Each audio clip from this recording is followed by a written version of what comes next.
Assalamualaikum warahmatullahi wabarakatuh. Berjumpa lagi bersama orang ganteng pastinya, bro. Bukan hanya ganteng lagi, tapi memang kepolosannya tetap terjaga.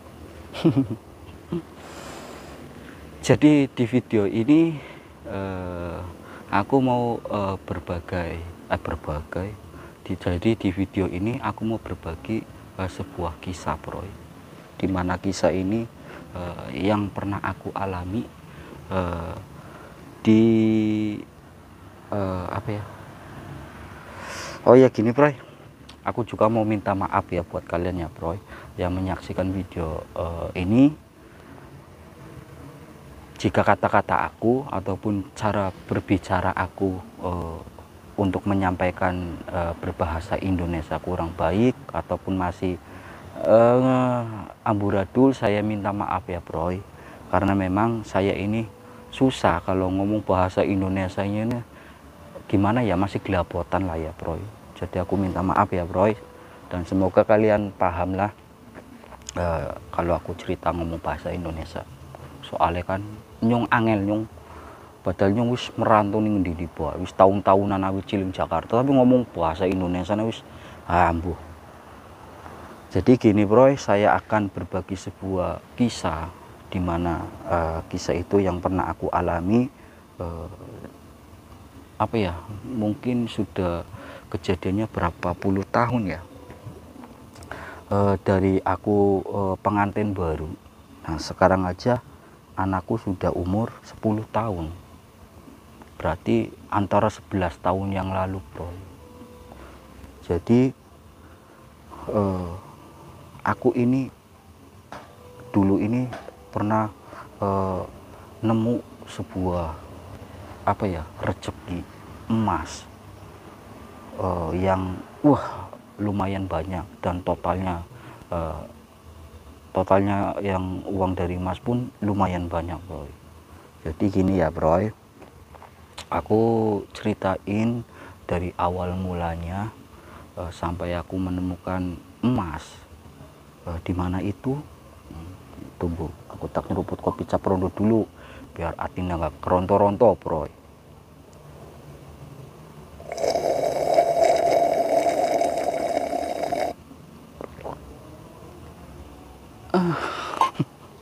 Yes. Kalau udah minum kopi cap rondo hatinya nggak keronto-ronto, apa maning karo ududan no ya. Jadi 11 tahun yang lalu, bro, aku kan merantau di Jakarta, dan aku kerjanya ini sebagai ikut pemborong kayak bongkar rumah kosong gitu loh, bro. Nah jadi waktu itu aku kan kayak misalkan ikut pemborong ya, ataupun tukang kuli bongkar rumah kosong ya. Jadi sehari-hariannya pun ya kayak aku ini keliling ke wilayah lah, ngecek-ngecek siapa tahu ada rumah ini mau diborong kan, mau di ini enggak gitu. Jadi kayak diambil besinya ataupun bekas-bekas kayu-kayu rumah, pintu gitu loh. Jadi gitulah, bro. Nah ketika itu mungkin di daerah wilayah Tangerang Selatan ya, bro. Di wilayah Tangerang Selatan aku melintasi tempat di mana ada sebuah tempat, tapi tempat itu jauh dari apa ya, jauh dari tetangga, ataupun memang tempat itu sendiri gitu loh, bro. Cuman kondisinya ini, rumahnya ini sudah apa ya, sudah mungkin saking berpuluh-puluhan tahun ya, bro. Jadi rumput-rumputnya ini nyampe di apa ya, ketinggiannya sama aku tuh lebih tinggian rumput, bro. Jadi udah nggak tutup apa ya, rumahnya ini udah ketutup rumput, ketutup di teras rumahnya udah bahkan apa ya, atap-atap yang kayak genteng di itu udah ambruk semua, bro. Nah ketika aku melintasi sebuah rumah kosong itu, bro, aku ini kayak ada sebuah tarikan dari hati untuk suruh masuk ke tempat itu. Cuma karena apa ya, karena aku mikirnya, wah mau ngapain masuk rumah kayak gitu, rumputnya udah tinggi-tinggi kan bro, takutnya nggak ada ngelongser oh bro, karena aku paling takut ataupun ngelongser itu ular ya kan. Nah, akhirnya aku nggak masuk tuh bro, tapi kayak apa ya, hati kecil aku tuh berpikiran untuk mengarah ke situ terus bro, kayak ada dorongan gitu loh. Sampai-sampai ke esok harinya aku ngecek ya tempat-tempat kayak gitulah, terus nyampe bos aku, gimana Noy, dapat nggak? Ada bos, rumah tapi mentanya sekian, mau nggak? Terus bos aku, oh oke.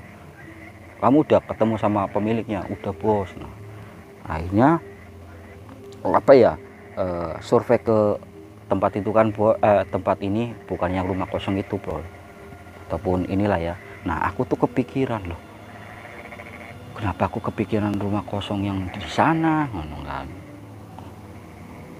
Entah kenapa ya. Terus akhirnya bosku ngomong, "Loh, ini udah deal nih rumah ini, kamu siap nggak?" "Bos, besok perela bos." "Loh kenapa?" "Kayaknya ada urusan bos," aku bilang gitu. "Malah urusan apa, kamu pengantin baru sih ya, jadi urusannya di kamar," bilangnya gitu, sambil ya bercanda lah. Wah tahu aja bos itu. Nah akhirnya itu bro, besoknya kan aku nggak kerja kan, besoknya aku nggak kerja, aku malah datangi rumah itu, yang rumah kosong itu bro. Nah kenapa aku tertarik ke ini ya, rumah ini ya, ada apa sih, bahkan sampai-sampai ya untuk penasaran masuk gitu loh. Nah akhirnya pas aku masuk bro, kan harus banyak ini ya, rumput-rumput gini. Aku dalam hati mudah-mudahan gak ada ngelongser lah, nggak ada binatang-binatang kayak gitu loh bro. Nah aku masuk, atap-atapnya ini udah genteng-gentengnya udah nggak ada. Di dalam rumah ini kayak bekas lemari ambruk, udah dirayapin ya bro, jadi kayak tumpuk-tumpukan gitu loh bro. Tapi kayak barang-barang berharga yang entah itu AC ataupun yang lainnya udah nggak ada, cuma kayak bekas-bekas lemari aja bro, lemari kayu gitu. Nah pas aku masuk ke sebuah ruangan kamar, kan itu pintunya udah kebuka ya bro, cuman di bekas kamarnya itu bekas tumpuk-tumpukan lemari lah, hancur-hancur gitu. Telinga aku tuh kayak ada suara gitu loh bro, ini kenceng banget, nyampe aku kaget. Cuman akhirnya aku kepikiran gini, udah aku nggak boleh mengalami halusinasi gitu loh. Terus akhirnya apa ya bro, akhirnya kok tiba-tiba aku berpindah tempat. Tadinya di kamar, kayak aku langsung buru-buru keluar dari ruangan kamar, menujunya ke tempat bagasi mobil bro. Jadi tempat bagasi mobil kan samping ini ya rumah ya, tapi karena kondisinya sudah banyak rumput, keramiknya pun sudah ambrol, jebol, mungkin karena akar sih ya, akar, jadi udah pada amburadul lah. Ada juga bekas tumpuk-tumpukan kayak ya itu kayu-kayu bekas lemari-lemari gitu bro. Akhirnya aku duduk, kayak aku masih sedikit ngelamun, kayak aku mikir nih, tuh susah amat ya hidup ini, kayaknya susah banget yang aku jalani. Walaupun apa ya, aku ini apa ya, jadi sebelum aku kerja di itu kan aku sakit bro, jadi aku sempat sakit, aku punya utang banyak lah bro, sama saudara sama teman, karena buat biaya obat aku sih gitu loh. Ya aku sambil ngelamun, tapi tangan aku ini enggak tuh kayak ngorek-ngorek gitu loh bro, ngorek-ngorekin tanah ataupun yang campur-campuran keramik gitu yang jebol, paping-paping itu bekas kayu juga. Tahu-taunya aku menemukan sebuah buntelan bro, buntelan hitam, dan itu ternyata pas aku buka buntelan itu ada sebuah dompet. Itu ternyata dompet ini dari dompet apa ya, kulit asli bro. Nah setelah aku buka, ternyata di dalamnya itu ada sebuah cincin, dan cincin ini melambangkan sebuah kayak ini bro, kayak brimob. Wah, aku berpikiran, oh berarti ini rumah ini nih dulunya ini orang berpangkat gitu loh bro. Terus akhirnya yang aku pikirkan, wah ini emas gitu loh, karena aku yakin ini emas, karena dari ininya kelihatan lah ya emas tua. Nah terus aku dapat dua bro, tapi lambangnya yaitu lambang brimob itu bro. Berarti ini cincin kayak sebuah dapat penghargaan lah ya, wong cincinnya aja lambangnya kayak gitu. Terus aku langsung, oh alhamdulillah aku dapat rezeki gitu loh. Terus akhirnya aku korek-korek lagi bro, aku korek-korek lagi, ternyata aku nemu sebuah dompet lagi. Yang anehnya itu bro, pas aku buka dompet itu, isinya ada plastik yang dari toko emas, masih utuh, sama suratnya. Coba aku masih ingat itu suratnya itu dari Pasar Kebayoran Lama, kalau nggak salah itu 89 bro. Loh masa suratnya masih utuh gitu loh, 89 apa berapa, pokoknya tua banget lah bro, yakin. Sampai aku ya akhirnya aku pirah, mungkin karena dompetnya dompet kulit asli lah ya, jadi kertas pun kayak masih utuh gitu loh bro. Jadi dapat kalung bersama suratnya. Terus aku ya pokoknya aku nyampe dalam hati tuh, ya Allah aku ngimpi apa semalam nyampe ketiban rezeki kayak gini. Pokoknya aku masih korek-korek lagi tuh bro, korek lagi, dapat sebuah jam, 2 jam.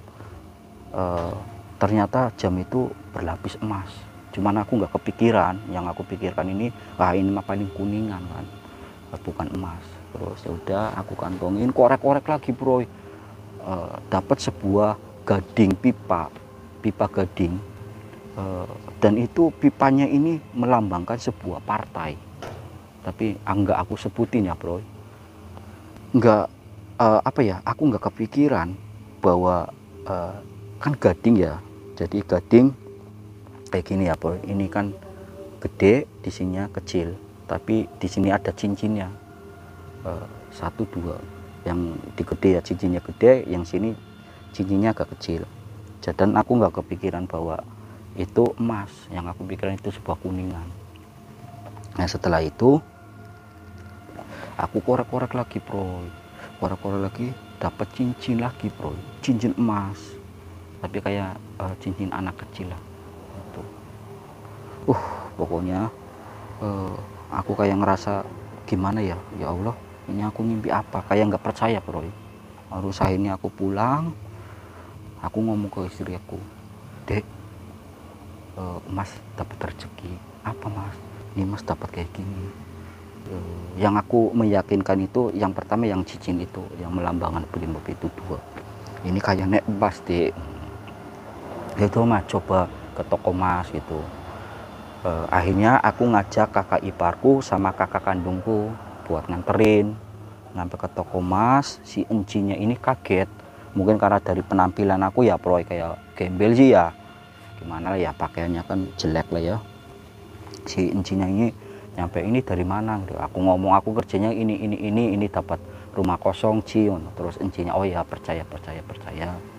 Nah ketika aku nggak 2 cincin itu nggak aku jual semua bro, aku jual 1 dulu. Ci berapa, kata enci, ini di total ya pakai kalkulator segini. Aku pikir 470 gitu kan. Berapa Ci? Ini 4.700.000. Tuh dalam hati, gila gede amat tuh 1 cincin bro. Kalau nggak salah ada berapa gram ya, 15 gram 1 cincin apa ya, atau 17 gram, terus pokoknya lupa lah. Nah kaget kan bro, aduh, kakak iparku sama kakakku juga kaget, gila langsung gimana, yaudah Ci nggak apa-apa Ci. Nah ada sebuah penyesalan dari kejadian itu bro, dan juga ada sebuah gimana yang namanya aku nemu barang-barang kayak gitu ya, yang aku pikirkan cepet-cepet aku jual gitu loh. Penyesalannya ya nantilah tak ceritain nanti. Jadi akhirnya habis jual satu cincin itu, kakakku bilang coba kita jual ke cincin satunya lagi tapi ke beda toko gitu loh, siapa tahu lebih mahal gitu. Akhirnya aku manut, ternyata aku jual toko emas yang beda, ternyata dia mau bro, lebih tinggi. Nah, akhirnya wah ini bisa buat langganan gitu kan. Terus akhirnya kok coba kok ini cekin ini kayak gading, wah ini emas, katamu ini emas tapi ada gadingnya, harus dibuang dulu gadingnya. Oh yaudah ini nanti aja kok. Nah, coba jam, nah, jam juga ternyata berlapis emas bro. Nah setelah aku jual dari kalung sama ini total keseluruhannya itu boy, mungkin aku dapat 17 juta rupiah. Itu bayangin bro, 11 tahun yang lalu itu. Mungkin kalau emas malah sekarang ya udah berapa puluh juta aja itu ya.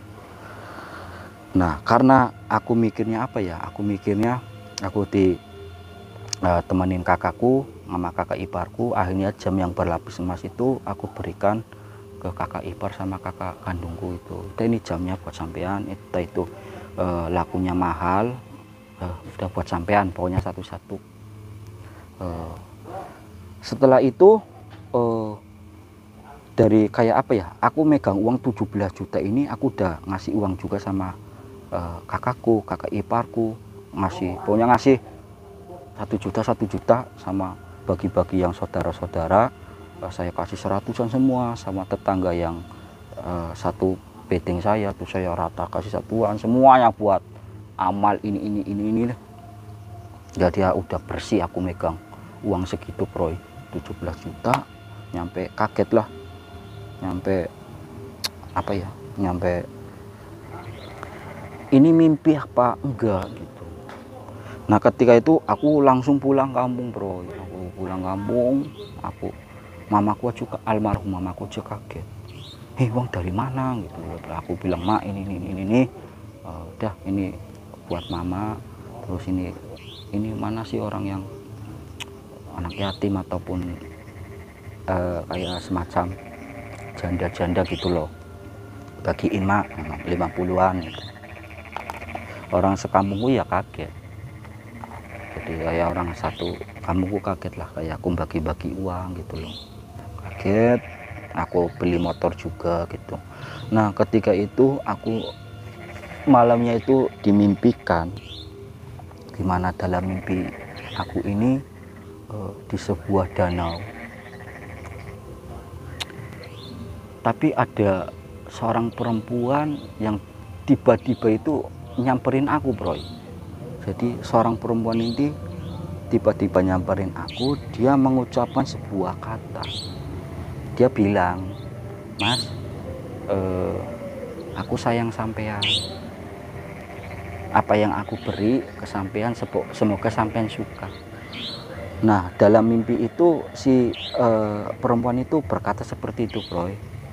Terus akhirnya aku menjawab, emang apa yang kamu berikan sama aku?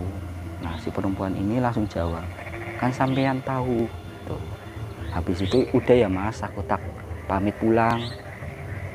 Dia sambil senyum bro. Nah habis itu aku bangun dari dalam mimpiku, aku bangunkan. Terus akhirnya apa sih ya dalam mimpiku ini, kayak aku bingung isi dari pesan perempuan itu apa. Nah, terus akhirnya aku langsung berpikir, mungkin ini ada sangkut pautnya sama yang aku nemu emas ini. Bisa jadi ini penghuni rumah kosong, ataupun inilah bahwa perempuan inilah yang memang aku dikasih rezeki untuk nuntun ke itu gitu loh bro.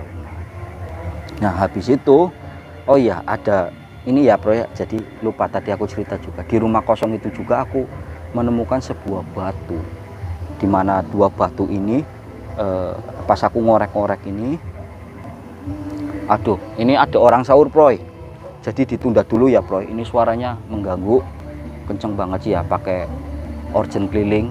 Kita jeda dulu ya Proy, jeda dulu.